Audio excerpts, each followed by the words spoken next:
Hello, Crispy here with another story for you. Don't forget to like and subscribe. It helps me a lot. Thank you. AITA for telling my father to get over the vase my son broke. When I was a teenager, my father bought a large glass vase, which he filled with wine corks. For years, it stayed on top of a small table in the living room. My family visits him monthly for lunch. Last October, my son was running around my father's living room and accidentally knocked the table over, which caused the vase to fall down and break. I immediately apologized and offered to buy a new vase.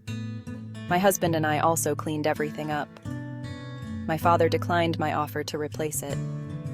At the time, he said he understood it was an accident and was just glad my son hadn't gotten hurt. He was 2 years old at the time, and there was a lot of glass on the floor. During the next couple of months, I apologized and offered to pay for a new vase multiple times. My father continued saying it was fine. However, earlier this year, my father started talking about how much he loved the cork vase and how expensive it had been back when he bought it. As the following months went by, his complaints began to escalate.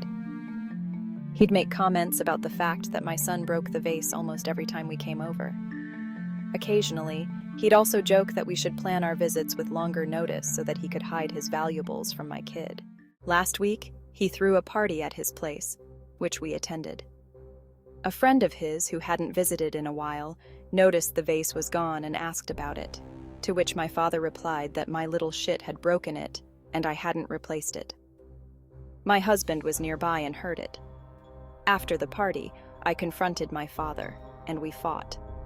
He said that he had the right to complain about the fact that my son had damaged his property.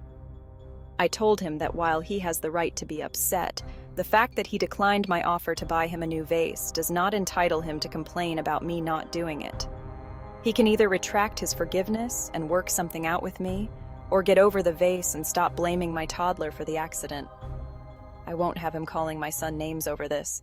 My father is still insisting I'm in the wrong here. AITA?